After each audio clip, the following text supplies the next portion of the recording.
Hello students, आज हम पांचवें जनपद यानी कि रुद्रप्रयाग के बारे में प्रश्न पढ़ेंगे। आज के वीडियो में भी 40 महत्वपूर्ण एमसीक्यू हैं जो कि आपके पूरे के पूरे रहेंगे रुद्रप्रयाग जनपद से संबंधित। ठीक है, तो देख लेते हैं। रुद्रप्रयाग ज़िले का गठन 18 सितंबर 1997 को कई ज़िलों को काटकर किया गया। किस ज़िले से रुद्रप्रयाग ज़िला नहीं काटा गया? ठीक है, तो ऑप्शन पे आधारित है। ऑप्शन है टिहरी, चमोली, उत्तरकाशी, पौड़ी। नहीं तो टिहरी का हिस्सा भी है, चमोली भी है, पौड़ी भी है, तो उत्तरकाशी हो जाएगा जिससे नहीं काटा गया है। नेक्स्ट है, महाभारत काल में रुद्रप्रयाग का नाम क्या था? तो ये था रुद्रावत। तीसरा प्रश्न है, केदारनाथ की ऊंचाई कितनी है? यह 3584 मीटर। चौथा प्रश्न है, केदारनाथ में शिव के किस भाग या अंग की पूजा की जाती है? तो केदारनाथ में जो कुबड़ है जिसे पृष्ठ भाग बोला जाता है उसकी पूजा यहाँ पर की जाती है। ठीक है, जब आप पंच केदार देखोगे तो उसको याद रखने के लिए भी एक तरीका है, जैसे करु तुमके। ठीक है, तो यहाँ पे पहले पहले अक्षर लेना है हमको। पहले आप लिखोगे करु तुमके, तो क से क्या होगा? कल्पेश्वर, फिर है रुद्रनाथ, ये दोनों चमोली में है। बाकी तुमके से आएगा तुंगनाथ, मधमहेश्वर। ठीक है, और के से केदारनाथ। तो जो बाद के तीन हैं तुंगनाथ, मधमहेश्वर, केदारनाथ, ये रुद्रप्रयाग जिले में है। नेक्स्ट है, चौखंबा शिखर पर कौन सा केदार है? तो यह है मधमहेश्वर। और इसी ट्रिक के आधार पे आप ये भी याद रख सकते हो करु तुमके से कि जो शिव के अलग अलग अंग हैं उनकी पूजा किस प्रकार से हो रही है। ठीक है, सबसे पहले है, जैसे करु से आप याद रखोगे, ठीक है, कल्पेश्वर बोला गया है तो उसमें केस की पूजा हो रही है। रुद्रनाथ, रुद्रनाथ में क्या है? मुख की पूजा हो रही है। फिर है तुंगनाथ, वहाँ पे भुजाओं की पूजा है। मधमहेश्वर में नाभि की है। और केदारनाथ में पृष्ठ यानी कुबड़ भाग की होती है। अगला प्रश्न है, कौन सा स्थल मंदाकिनी मधु गंगा के संगम पर है? यह काली मठ। जितने भी स्थल इस पीडीएफ में आएंगे आज वो सभी रुद्रप्रयाग जनपद के अंदर के हैं। नेक्स्ट है, मणिकर्णिका कुंड कहाँ है? यह है गुप्तकाशी में। आठवां प्रश्न है, अगस्त्य मुनि से केदारनाथ के लिए पवन हंस हेलीकॉप्टर सेवा कब शुरू हुई? ये पहली बार चली थी 16 मई 2003। फिर है, किसका शीतकालीन पूजा स्थल मक्कू मठ है? तो तुंगनाथ जो है वो उत्तराखंड का सबसे ऊंचाई पर स्थित मंदिर है। इसी की सर्दियों में पूजा होती है जिसको हम बोलते हैं शीतकालीन पूजा स्थल, वो है मक्कू मठ। फिर है, बसु केदार में नागर शैली के कितने मंदिर हैं? यहाँ पर हैं 22 मंदिर। ठीक है, तो बसु में 22 याद रखना है, बसु से। 11वां प्रश्न आ रहा है, श्रावण मास में अन्नकूट या भतूज मेले का आयोजन कहाँ पर होता है? तो केदारनाथ का ही एक प्रसिद्ध मेला है अन्नकूट या भतूज। फिर केदारनाथ धाम का स्थान कौन सा है? चारों धाम में से ये तीसरा माना जाता है। नेक्स्ट, माता पार्वती एवं भगवान शिव का विवाह कहाँ हुआ था? ये हुआ है त्रिजुगी नारायण में। फिर चौराबाड़ी ताल में कब गांधी जी की अस्थियों को विसर्जित किया गया? तो ये 1948 इसका सही आंसर होगा, 1948। 30 जनवरी को गांधी जी की मृत्यु हुई थी दिल्ली के बिरला हाउस में।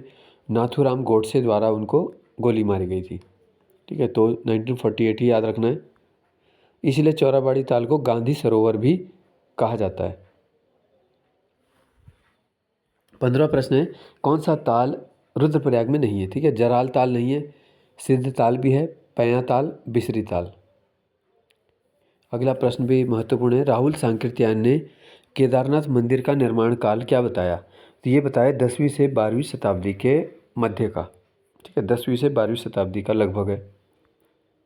फिर है, सबसे ऊंचाई पर स्थित मंदिर है तुंगनाथ, अभी बताया था हमने। इसकी ऊंचाई बतानी है, तो यह 3680 मीटर। 18वां प्रश्न है, बसुकी तथा मंदाकिनी नदियों का संगम कहाँ पर होता है? ये हो जाएगा सोनप्रयाग। 19वां प्रश्न है, तुंगनाथ मंदिर किस पर्वत पर है? तो यह है चंद्रशिला पर्वत पर। तो जो लोग तुंगनाथ की यात्रा करते हैं वो चंद्रशिला ट्रैकिंग पर भी जाते हैं।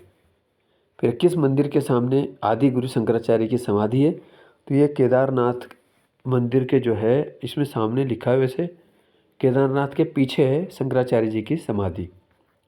ठीक है, केवल जो है बहुत ही इनकी अल्पायु यानी कि 32 वर्ष की आयु में ही इन्होंने अपना देह त्याग कर लिया था। और जो इनकी मुख्य उद्देश्य था शंकराचार्य जी का कि भारत में वैष्णव धर्म की पुनर्स्थापना की जाए। तो इन्होंने भारत के 4 कोनों में 4 मठों की स्थापना की, जिनमें से हमारे उत्तराखंड में बद्रीनाथ धाम। नेक्स्ट है सिंगोली भटवाड़ी परियोजना किस नदी पर है? यह है मंदाकिनी पर। फिर पुरंदर पर्वत, ये केदारनाथ में है। केदारनाथ मंदिर समिति का मुख्यालय कहाँ है? यह है ऊखीमठ। फिर किस मंदिर के पास रावण शिला है? ये तुंगनाथ के निकट है। देखो तुंगनाथ का नाम भी बार बार आ रहा है, सबसे ज़्यादा ऊंचाई पर मंदिर है।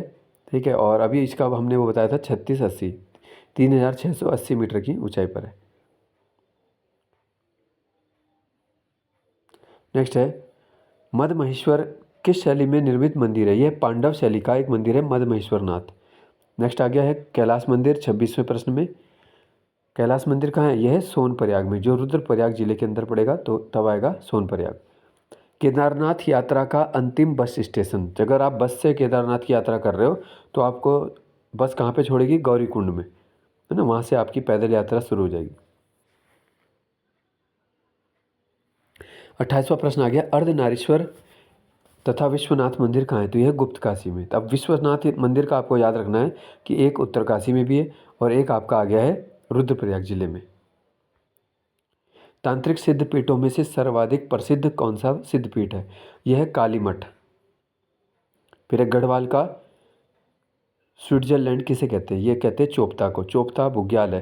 ठीक है, बुग्याल या पयार हम जिन्हें कहते हैं, ये है छोटी छोटी घास के मैदान होते हैं और जो कि बर्फीला, जब बर्फ़ का समय होता है गढ़वाल में, जैसे जनवरी फरवरी तक, उसके बाद जब धूप तेज़ होने लगती है तो ये छोटे छोटे घास के मैदान बाहर निकलते हैं और ये बहुत ही उपजाऊ होते हैं और यहाँ पे जो चरवाहे अपनी भेड़ बकरी भी चराते हैं। नेक्स्ट है केदारनाथ विकास प्राधिकरण का निर्माण। ये हुआ था 2013 में और इस केदारनाथ विकास प्राधिकरण ने कार्य प्रारंभ किया था 2017 में। ठीक है, तो विकास प्राधिकरण बनाए केदारनाथ का 2013 और कार्य शुरू किया है 2017 से। 33वां प्रश्न आ गया है केदारनाथ में पहला एटीएम की शुरुआत कब हुई? तो 3 अगस्त 2019। और ये एटीएम जो पहला था ये किस बैंक का था? ये था HDFC का। फिर है किन लुटेरों ने हमला किया था केदारनाथ में? तो ये थे रोहिले। 36वां प्रश्न आ गया है हिंदी का कालिदास किसे कहते हैं? ये कहते हैं चंद्र कुंवर बर्तवाल। अब चंद्र कुंवर बर्तवाल जो है इन्हें हिमवंत का कवि भी हम बोलते हैं। ठीक है, हिमवंत का कवि। इन्होंने जो है कई प्रसिद्ध गीत वगैरह भी लिखे हैं, जैसे है ना काफल पाकू, नंदिनी गीत आदि इन्होंने लिखा है। फिर कौन सा बुग्याल रुद्रप्रयाग में नहीं है? तो देवदामिनी नहीं है, कसनी है, खाम मननी है और बरमी बुग्याल है। 38वां प्रश्न आ गया है कौन सी झील रुद्रप्रयाग में नहीं है? तो बयां ताल नहीं है यहाँ पे, नंदी कुंड भी है, पयां ताल, देवरिया ताल। प्राचीन ग्रंथों में केदारनाथ मंदिर को क्या कहा गया? केदारनाथ को बोला गया है भृंग तुंग। और फिर क्वेश्चन आ गया है कि कौन सा बुग्याल उत्तराखंड ये रुद्रप्रयाग में नहीं है? तो मानेग यहाँ पर नहीं है, पुंग बुग्याल पुंग होना चाहिए था, इसमें पंगु लिखा तो पुंग होगा। मनार पनार भी है और मद महेश्वर भी यहाँ पर है। तो ये हो गए हैं आपके 40 प्रश्न आज के हमारे रुद्रप्रयाग जनपद के। ठीक है, 5 जनपद आज हमारे हो चुके हैं और बाकी जो हैं वो भी जल्दी ही आपके रोज़ एक एक इसमें बनेगा आपका। फिर आपका संडे को ईओ का एग्ज़ाम आ जाएगा तो उसको भी एक्सप्लेन करेंगे और उसको टारगेट करते हुए आगे जो बच्चे फिर पुलिस का देंगे या अदर एग्ज़ाम देंगे तो किस स्ट्रेटजी को रख के और किस तरीके से तैयारी की जाए। तो दोनों जो हमारे आयोग हैं जैसे UKPSC है और UKSSC तो दोनों में काफ़ी अंतर हो जाता है। हाँ, जैसे क्रिकेट में टेस्ट मैच और वनडे में बहुत अंतर है, ऐसी दोनों आयोग के जो अपने पैटर्न है, सिलेबस तो लगभग सेम ही होता है लेकिन जो प्रश्न पूछने का तरीका है वो दोनों का काफ़ी अलग होता है। हाँ, तो अगर आपने पहले पेपर दिए हुए हैं तो आपको पता ही होगा, अगर नहीं दिए तो एक्सपीरियंस लो क्योंकि अनुभव बहुत ज़रूरी है। जब आप स्वयं परीक्षा हॉल में जाके देते हो तो उसकी बात कुछ अलग है ना। तो पेपर पहले दोगे, उससे सीखोगे, फिर तैयारी स्टार्ट करो अच्छे से और फिर अपनी कमियों को दूर करते हुए आपका धीरे धीरे स्कोर क्या है बढ़ने लगेगा तो बस अपने जो वीक पॉइंट हैं वो दूर करने हैं, ठीक है ना। तो आज के लिए इतना ही है, धन्यवाद।